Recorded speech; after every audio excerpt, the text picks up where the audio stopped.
안녕하십니까, 박 PD입니다. 이번에 공부해서 가지고 온 종목은 호전시럽이라는 회사예요. 이번에도 뭐 똑같이 제가 전에 소개해드린 영상대로 종목을 찾고 있었어요. 종목을 하나씩 찾고 있다 보니까 좀 괜찮은 종목이 눈에 띄더라고요. 주가는 한 6년째 계속 빠지는데 이상하게 실적은 좋아져요. 전 이런 종목을 참 좋아하거든요. 그래서 보니까 배당도 주고 주가도 이제 반등이 나올 것 같은 그런 상황이더라고요. 그래서 관심을 가지고 공부를 해봤고요. 이 기업 명칭은 호전시럽이고 시가총액은 738억 원. 그리고 PER은 진짜 저평가예요. 2.71배. 지금 전환사채가 있긴 한데 전환사채가 다 주식으로 전환된다고 하더라도 뭐 3.8배? 그러니까 저평가예요, 되게. 그리고 배당 수익률은 계속 배당금은 늘어나고 있는 추세예요. 그래서 배당 수익률 현재는 3.96% 대략 4% 정도 되고 주가는 아까 설명드린 대로 2017년도부터 계속 빠지고 있습니다.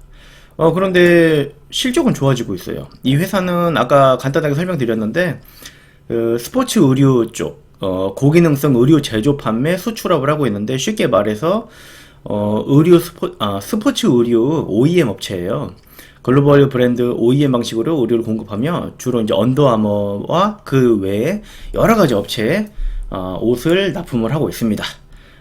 의류 업체 브랜드로는 이제 그러니까 주 고객사로는 뭐 노스페이스, 언더아머 뭐 이런 여러 가지 업체들이 있고 퓨마도 있고 뭐 우리가 몇 번 봤던 종목들도 있어요. 골프 브랜드도 있고 뭐 이렇게 있습니다. 실적은 뭐 3천억에서 지금 4,800억까지 꾸준하게 늘어나고 있는데 이익이 굉장히 늘어났어요. 뭐 100억에서 영업이익 400억까지 뭐 많이 뛰었죠. 순이익도 굉장히 많이 뛰었습니다.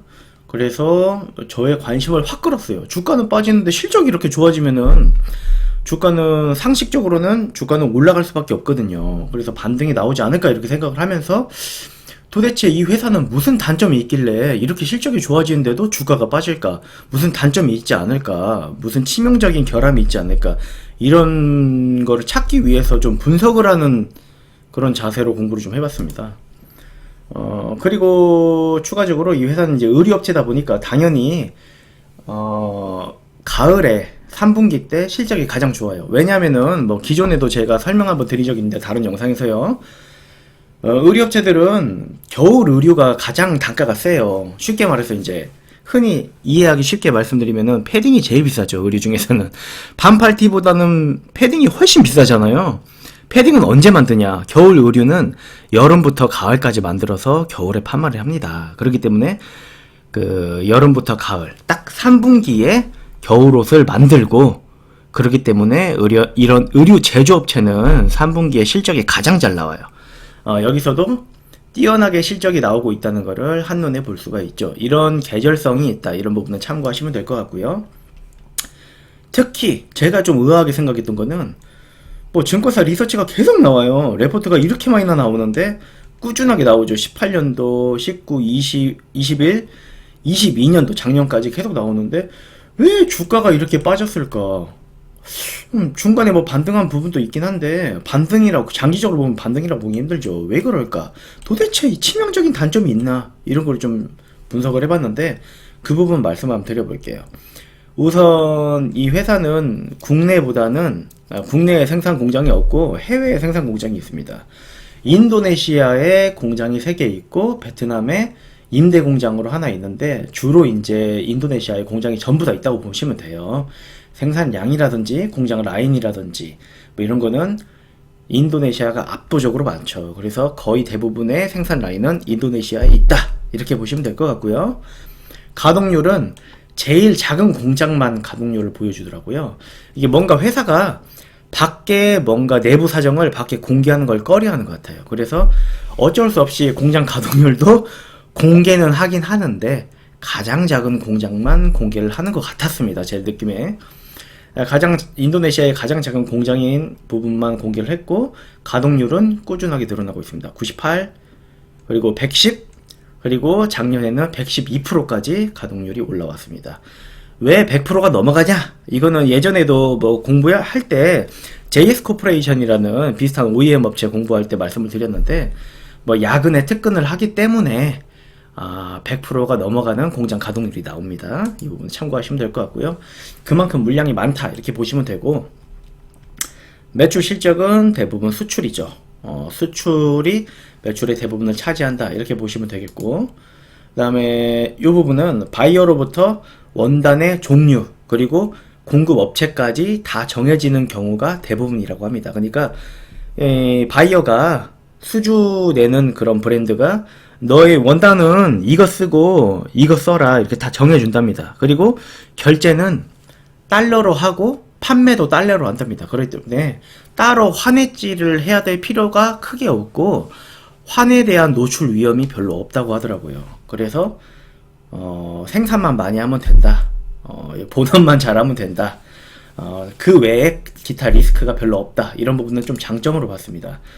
또 아까 말씀드린 대로 바이어가 지정한 지역으로 선적시 매출 인시, 이거는 이제 방식이 두 가지가 있어요. 이런 OEM 업체는 그 생산을 해가지고 배에다 실어주기만 하면은 바로 돈이 들어오는 그런 방식하고, 선적을 해서 배에 실어서 배로 옮겨가지고 미국이라면은 미국 본토까지 운송을 해주는데 까지 해야 이제 매출이 이루어지는 두 가지 방식이 있는데, 이 회사는 호전실업은 첫 번째로 설명드린 전자, 그러니까 배에다 실어주기까지만 하면 됩니다. 인도네시아에서 생산해가지고 인도네시아 항구에 배가 도착하면 그 배에 넣어주기만 하면은 할 일은 끝납니다. 그리고 돈이 들어오는 거죠.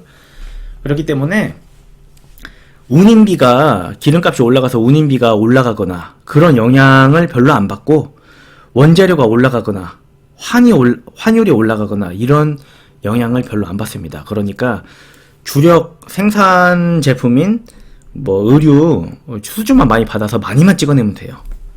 그렇게 공부하기 좀 쉬운 종목이다 이렇게 보시면 될 것 같아요. 제가 공부해보니까. 그리고 수주 현황, 총액, 수주 잔고 등은 영업상 중요한 기밀사항이라서 자세한 언급은 생략한다고 하는데, 경쟁사를 많이 의식을 하고 알려지는 것을 굉장히 꺼려하는 그런 느낌을 굉장히 많이 받았습니다. 이런 부분 참고하시면 될 것 같고요. 그래서 이러한 부분을 좀 회사에 물어보려고 전화를 했는데, 뭐 신입사원이 받아서 주식 담당자 자리를 비웠다, 뭐 지금 통화를 할 수 없다 그래가지고 통화가 어려워서 지금 못 물어봤어요. 그 주식 담당자랑 통화해서 물어볼 부분이 몇 가지 있었는데, 그런 부분은 차후에 통화가 되면은 따로 정리해서 영상도 올리고 블로그로도 설명을 드려보도록 하겠습니다. 이어서 말씀드리면은 그렇게 뭐 다 정해주고 뭐 생산해서 선박까지만 넣어주면 되기 때문에 굳이 뭐 연구개발을 할 필요가 없나 봐요. 그래서 연구개발비가 매출액의 0.1%밖에 안 들어갑니다. 매출액이 거의 5천억인데 뭐 연구개발비로는 5억밖에 안 들어가요. 그래서 이런 비용도 거의 없다 이렇게 보시면 되고요. 향후 연구개발 계획이라고는 있는데 뭐 스마트 팩토리 위주로 연구개발 계획을 가지고 있다고는 합니다.